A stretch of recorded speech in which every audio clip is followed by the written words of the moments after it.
Kata Nabi Muhammad SAW, cintailah Habib. Kata Nabi Muhammad SAW, cintailah Habib. Sebentar. Ini dari mana lagi nih doktrin? Mohon maaf, beliau adalah salah satu ulama yang terkenal sebetulnya.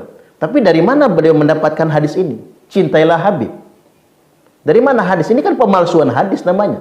Ini bukan lagi hadis maudhu, tapi kepalsuan. Mengatasnamakan Nabi SAW. Hati-hati loh menyandarkan perkataan kepada Nabi.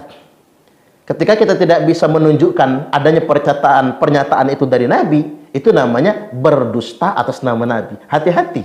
Baik, kita lanjutkan. Cintailah putu kanjeng Nabi, cintailah istri-istri Nabi, cintailah keluarga Nabi, cintailah mantu-mantu Nabi, cintailah mertua-mertua Nabi, cintailah keluarga Nabi, lihubbi, karena aku mencintai mereka. Ini ada putu Nabi kok bodoh, cintai. Ada cucu Nabi kok akhlaknya kurang benar, cintai. Kalau ada orang gak suka sama Habib Rizik, saya hapus dari hati saya. Kenapa? Orang itu gak akan dicintai oleh Nabi Muhammad SAW. Membenci anak cucu Nabi Muhammad SAW, membenci anak cucu Rasulullah, berarti kita orang yang tidak dipilih oleh Allah dalam doa Nabi Ibrahim alaihissalam. Kalau ada Habib yang bodoh, cintai. Kalau ada Habib yang ahli maksiat, cintai. Nah, doktrin kayak gini nih, doktrin yang nggak pantas sebetulnya.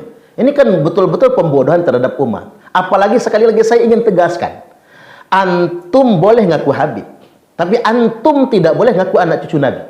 Siapapun yang ngaku anak cucu Nabi wajib membuktikan.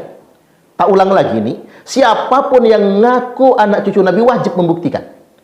Kami ini semua umat Islam, umat Nabi. Kami layak bertanya kepada antum semua. Mengapa antum mengaku anak cucu Nabi padahal bukan? Mengapa antum semua mengaku anak cucu Nabi padahal tidak bisa membuktikan? Apalagi membuat pernyataan. Barang siapa yang membenci Habib Rizik, maka akan aku hapus dia dari dalam hatiku. Sebentar, kata membenci ini kan kalimat pejoratif. Saya tidak suka menggunakan kata membenci. Ketika orang berbeda pendapat bukan membenci, tapi saling menasihati, saling mengkritisi, itu baik. Jadi ketika orang mengkritik belum tentu dia membenci. Orang mengkritik Presiden Jokowi kan belum tentu dia benci Jokowi.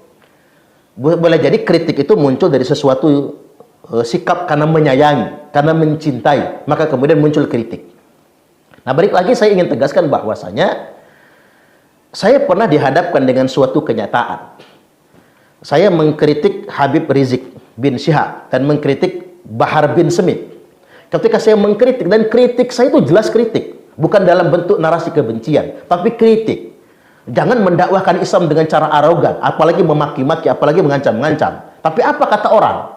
Suparman Abdul Karim, disingkat mereka si Supa, pembenci Ahlul Bait, pembenci anak cucu Nabi.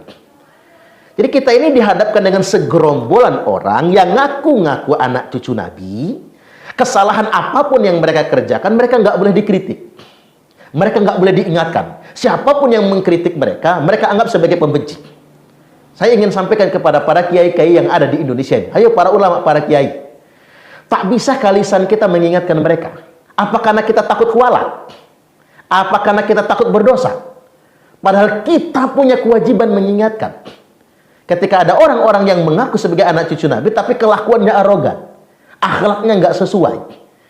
Ini penting karena tanggung jawab moral. Ini tanggung jawab moral kita sebagai umat Islam. Kita nggak ingin Islam dinodai sedemikian rupa oleh perilaku, oleh oknum-oknum yang mengaku sangat Islami, yang mengaku paling Islam. Seakan-akan sementang mereka ini merasa anak cucu, seakan-akan mereka menjadi pemilik Islam ini. Siapapun yang menasihati mereka dianggap sebagai penentang. Siapapun yang mengkritik mereka dianggap sebagai pencela. Hari ini kita ketemu jawabannya.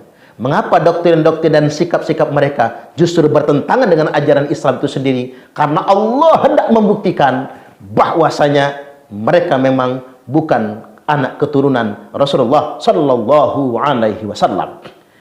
Dan ini sudah terbukti berdasarkan catatan kitab nasab dan berdasarkan tes DNA. Dan saya ingin tegaskan pada kesempatan kali ini, entoh begini. Karena ngaku-ngaku anak cucu itu adalah perkara yang terlarang. Kecuali bisa membuktikan. Apa sih gunanya ngaku-ngaku anak cucu Nabi? Mending kita semua sama mengaku sebagai umat Nabi. Saya, antum semua, kita semua Bani Ba'alwi atau bukan Bani Ba'alwi, ayo kita bareng-bareng ngaku sebagai umat Nabi.